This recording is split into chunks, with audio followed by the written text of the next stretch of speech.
It's your boy, Nerdy White Guy. Nerdy White Guy. Put you in a motherfucking coffin, my guy. He's so dope. Nerdy White Guy. Nerdy White Guy. My first got answered, dude. this white dude. Nerdy White Guy. Nerdy White Guy. We're gonna get this shit started, though. Nerdy gang.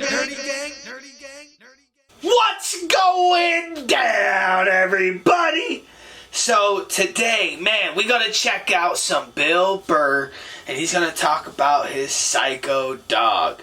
Now, I've heard about this dog in at least one of his other specials. I know I've heard of this dog, man. He's got a crazy-ass dog that gets super riled up and shit, and it's basically his fault the way he basically raised it. You know, it's a rescue dog, but it's just a crazy fucking dog. So you about to talk about it, guys. So before we get this started, please, man, smash that subscribe button, smash that like button, like, comment, share. All that shit matters. But only do that if you like this video. If you don't like it, man, just scroll on past and have yourself a wonderful day. And yeah, let's get this video popping. I'm excited. I gotta tell you though, becoming a dad though is the greatest fucking thing that ever happened to me, man. It really is. I don't have any jokes about my kid. No, it is. And you're applauding my wife. She did all the work. Facts. Yeah. Yeah, knocking a woman up, that's easy. You just have fun. You unprotected sex, bam, you knock them up, and then they have to deal with it, you know? No matter how much they try to drag you into it, it really is, it's their show. For real, though. You know? I always say my wife, when my wife was pregnant, I would say my wife, you know, she's pregnant. And then I always have these people like, excuse me, you're supposed to say we're pregnant? You're supposed to say we're pregnant? It's like, well, I'm not a seahorse. So, I'm not fucking pregnant. My wife is pregnant. Look, she's putting on weight, her feet are swelling up. You know, she's miserable, fucking miserable. I'm still doing pull-ups. I'm crushing it. While being pregnant, I'm still drinking, smoking, yeah. You're crushing it, dog. No, the only thing that sucked was I had to get rid of my dog. Yeah, had to find her a new home. Well, I finally had to admit that she was fucking crazy. I got a crazy rescue dog, and yeah, it was one of these fucking dogs, man. It tried to kill both my parents. It tried to kill my father-in-law. It bit one of my friends. Jesus. I'd have family come over, friends or whatever. We have to stick it in the back room, That's lock nuts. the door. And the first hour, it'd just be throwing itself up against the door. Ah, I'll fucking kill all you motherfuckers! I'll kill all you motherfuckers! Looking under the door, I can see your feet. I know what you smell like. I'll follow you home. I'll find you. I'll fucking kill all of you. And we were just in total denial, like, no, she's just a little, you know, a little scared because she was abused. Little scared. We got a trainer and all of that shit, and he finally just said, listen, man, this is one of these dogs nature said no to, but people said yes to. So I'm like, Jesus Christ, you could have told me that $10,000 fucking dollars ago, you know? So now my wife, she's 5 months pregnant. She's 6 months, 7, 8 months pregnant. It's just the fucking, this thing just hanging over my head. And finally I just said to my wife, I'm like, we gotta do something about this, man. I'm not gonna be this guy in the news being like, well, you know, the dog loved me and my wife, so I figured it'd be all right to let it sleep near the bassinet. And well, you can imagine my surprise the next morning. Yeah, I wasn't gonna be that guy in the news whose dog ate his baby, right? I gotta get rid of this thing. So we call my trainer and he goes, all right, I'll take it, okay? So thank God they're not gonna put the dog down or anything like that. So I'm like, thank God. So he goes, I'll come back in a week. And it was very sad because we both love this dog, like with all our hearts, right? And what amazed me though was over that week, the way my wife handled grief versus me. It was so mature. She just took it on. Guys. I just went into denial. I was just like, well, I'm not giving it away tomorrow, so I'm not gonna think about it. I just called the dog up in the bed, started petting her and lashing out at people for no fucking reason, right? My wife, on the other hand, she just went right into the bathroom that night. She was brushing her teeth. I could just hear her quietly crying like, hoo hoo.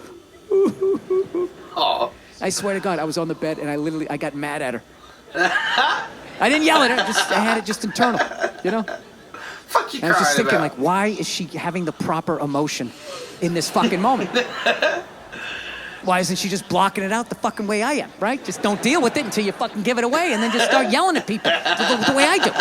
Right, and that's what we did. I just blocked it out, and every night she would cry a little bit more, the whole week. Till the night before, she's like, right? And what I didn't realize was she had cried herself into acceptance. And meanwhile, my emotions were still at the starting line. And then there's a knock at the door, and she goes, okay, he's here. Go get the dog. And I'm like, hey, Cleo. And she popped her head up, and I saw her wagging her fucking tail. And all of a sudden, 8 years of conditional love all started bubbling up. And I was like, oh, fuck, not now. Not now. So I just pushed it down. I just walked at her like some weird game show host. Hey, how are you? I'm smiling for no reason, all right? Now we're going for a walk. I'm just going to say what we're doing so I don't think about what I'm feeling. So fucked I just up walked and out, funny. handed the leash to the new owner, pet her on the head, didn't even look her in the eye because I knew I couldn't, and just turned around and walked away from something that I loved more than I had loved anything in my life up to that point. Don't tell my wife, right? So then I come back into the house, all right, and she's just looking at me. She knows I'm out of my fucking mind. She's like, are you okay? Is everything all right? Do you want to talk about it? Or get something to eat or something? I'm like, no, I'm fine. Sometimes you have to be up here and think logical and not be in your heart. I'm just going to go into the bathroom for a second. And I went in and I closed the door and for 0.8 seconds cried like a little boy before I put the lid back on the jar. Fastened it back and just added it to the shelf of anger that sits in every man's chest. Yeah. Facts. And I couldn't help but wonder in that moment, who that I love in my life is gonna pay for that in the future? Like, where am I gonna be? Family reunion. Bed Bath & Beyond. How many fucking towels do we need? Jesus Christ, it's a fucking sickness with you. Where is this coming from? I just don't understand where this is coming from. Where are they? We got rid of the fucking dog. I didn't deal with it properly, so now I'm lashing out, motherfucker. Bill Burr is the absolute best, dog. Go check out all of his shit. Go check out his podcast. Go support him. Go support the entire comedy community. We are ready for them to come back and hit the stages, man. And I'm excited for when they do. I'm going to go see a couple of comedy shows. I got it, man. It's been way too long. And then after this quarantine and everything, dude, it just makes me want to go enjoy that stuff. So, dude, I hope you guys enjoyed this. If you did, please smash the subscribe button, smash the like button, like, comment, share. All that stuff matters. And yeah, man, I ain't got nothing else for y'all. Nerdy gang, as always, love you guys the mostest. And I will see you guys next time. Let's get it, y'all.